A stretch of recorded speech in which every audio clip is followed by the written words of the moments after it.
আমি আবারও বলছি, আগামী 11, 12 এবং 13 এই 3 দিন মোট 72 ঘন্টা বাইক বন্ধ থাকবে।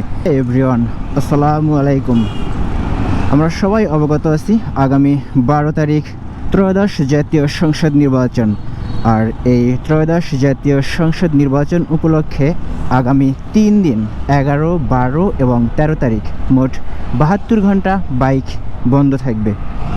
আমি আবারও বলছি, আগামী 11, 12 এবং 13 এই 3 দিন মোট 72 ঘন্টা বাইক বন্ধ থাকবে। এবং বাইক কখন থেকে বন্ধ থাকবে? আজকে হচ্ছে 10 তারিখ।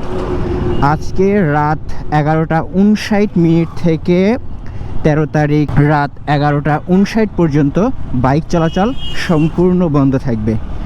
কোনো অবস্থাতেই বাইক রাস্তায় চলাচল করা যাবে না। শুধু এটা হচ্ছে এই যে ত্রয়োদশ জাতীয় সংসদ নির্বাচনের জন্য।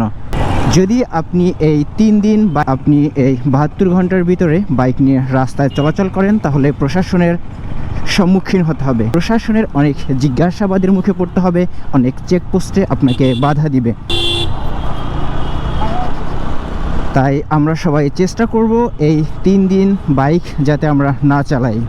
আজকে হচ্ছে 10 তারিখ, তাই আপনি আজকে রাত 11:59 পর্যন্ত আপনি বাইক চালাতে পারবেন। এতে প্রশাসন আপনাকে কোনো কিছুই বলবে না।